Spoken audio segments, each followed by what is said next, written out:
താനാളൂർ വട്ടത്താണിയിൽ വീടിന്റെ വാതിൽ തകർത്ത് വൻ കവർച്ച. വട്ടത്താണി താനാളൂർ റോഡിൽ താമസിക്കുന്ന പെരുളി തലൂക്കാട്ടിൽ അലവി ഹാജിയുടെ വീട്ടിലാണ് കവർച്ച നടന്നത്. 20 പവൻ സ്വർണ്ണാഭരണവും 30,000 രൂപയും 2 ലാപ്ടോപ്പുകളും നഷ്ടമായി. ബുധനാഴ്ച ഉച്ചയ്ക്ക് മഞ്ചേരി അരീക്കോട്ടേക്ക് പോയ അലവി ഹാജിയും കുടുംബവും വ്യാഴാഴ്ച ഉച്ചയ്ക്ക് തിരിച്ചെത്തിയപ്പോഴാണ് സംഭവം അറിയുന്നത്. ഞാൻ ഇന്നലെ ഉച്ചയ്ക്ക് ഒരു 2 മണിക്ക് ഞാൻ എൻ്റെ കുടുംബം കൂടി പുറത്തു പോയിരുന്നു. എൻ്റെ ഭാര്യ വീട്ടിൽ അരീക്കോട് തിരിച്ചു വന്നപ്പോൾ 2-2:30 മണി 3 മണിയായിട്ടുണ്ട്. അവിടെ തിരിച്ചു വന്നപ്പോൾ അപ്പോൾ ഈ ഫ്രണ്ട് ഡോറ് ഓപ്പണായി കിടക്കുന്നുണ്ട്. അപ്പോൾ ഞാൻ എൻ്റെ ഭാര്യ എന്താ ആരവിടെ വന്നിക്കണ പടച്ചോനെ എന്നും പറഞ്ഞിട്ട് അകത്തേക്ക് പോയതിന് ശേഷം അവൾ പറഞ്ഞ് മനുഷ്യ ഇവിടെ വരും, ഇവിടെ എന്തൊക്കെ തുറന്ന് ഇട്ടിക്കണ ഇതാ ഇവിടെ കള്ളന്മാർ കയറിക്കണമെന്ന് പറഞ്ഞു. ഞാൻ പറഞ്ഞു ഒന്നും തുടരില്ല, അങ്ങോട്ട് വാന്ന് പറഞ്ഞു.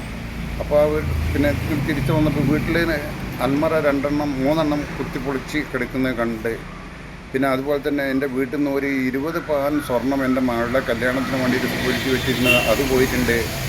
ഒരു 30,000 രൂപ ക്യാഷ് എൻ്റെ ഭാര്യയുടേത് പോയിട്ടുണ്ട്. പിന്നെ ചില്ലറ 3,000-4,000 രൂപ അത് പോയിട്ടുണ്ട്.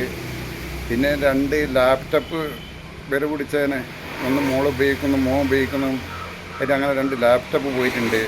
പിന്നെ അതുകൂടാതെ പിന്നെ എന്തൊക്കെ പോയതെന്നുള്ളത് എനിക്കിപ്പോൾ വ്യക്തമായിട്ട് പറയാൻ കഴിയില്ല. കാരണം ഞാൻ വീട്ടിനകത്തേക്ക് കയറിയിട്ടില്ല. ഇങ്ങനെയൊക്കെയുള്ളത് നഷ്ടപ്പെട്ടിട്ടുണ്ട്.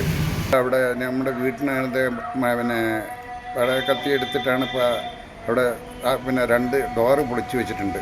ഫ്രണ്ടിൻ്റെ ഈ ഡോറും അങ്ങോട്ട് പോകുന്ന റൂമിനകത്തേക്ക് എടുക്കുന്ന ആ ഡോറും പൊളിച്ച് വെച്ചിട്ടുണ്ട്. അങ്ങനെ 2 ഡോറ് പൊളിച്ച് വെച്ചിട്ടുണ്ട്. ഇവിടുന്ന് ഇന്നലെ ഉച്ചയ്ക്ക് ഒരു 2 മണിയായിട്ട് ഞാൻ പോയിട്ടുണ്ടാവുക. തിരിച്ചെത്തിയത് ഒരു 3 മണിൻ്റെ ഇടയിലായിട്ടാണ് ഞാൻ തിരിച്ചെത്തിയത്. ഇന്ന് ഉച്ചയ്ക്ക് 3 മണിക്ക് തിരിച്ചെത്തിയത്. ഇന്നലെ ഉച്ചയ്ക്ക് 2 മണിക്ക് പോയി, ഇന്ന് ഉച്ചയ്ക്ക് തിരിച്ചെത്തി. അതെ. CCTV വല്ലതും ഉണ്ടോ? CCTVൻ്റെ ക്യാമറ എല്ലാം അവർ പൊളിച്ചു വെച്ചിട്ടുണ്ട്, പീസ് ഊരി വെച്ചിട്ടുണ്ട്. എന്തൊക്കെ ഇനി എന്തൊക്കെയാണ് ചെയ്തതെന്നുള്ളത് എനിക്കിപ്പോൾ പറയാൻ കഴിയില്ല.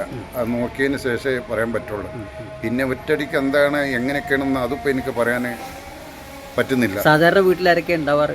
ഞാൻ, എൻ്റെ ഭാര്യ, എൻ്റെ മകളുമാണ് ഇപ്പോൾ വീട്ടിലിവിടെ ഉള്ളത്. പിന്നെ മകന് വിദേശത്താണ്, അവൻ്റെ ഭാര്യയും വിദേശത്താണ്. ഞങ്ങൾ 3 പേരാണ് ഉള്ളു ഇവിടെ. 5 പേരാണ് ഇപ്പോൾ ഇവിടെ ഉള്ളത്. താനൂർ SI സുജിത്തിന്റെ നേതൃത്വത്തിൽ പോലീസ് വീട്ടിൽ പരിശോധന നടത്തി. വീടിന്റെ 4 ഭാഗത്തുള്ള CCTV ക്യാമറകൾ തിരിച്ചുവെച്ച നിലയിലാണ്. മീറ്റർ ബോർഡിലെ ഫ്യൂസ് ഊരി മാറ്റിയിട്ടുമുണ്ട്. സദാസമയവും വാഹനങ്ങൾ കടന്നുപോകുന്ന റോഡരികിലാണ് അലവി ഹാജിയുടെ വീട്. ഉയരമുള്ള ചുറ്റുമതിലും ഗേറ്റും വീടിനുണ്ട്. പുറകുവശത്തെ മതിൽ ചാടിയാകും അകത്ത് കടന്നിട്ടുള്ളതെന്നാണ് പോലീസ് കരുതുന്നത്. News desk D4 news.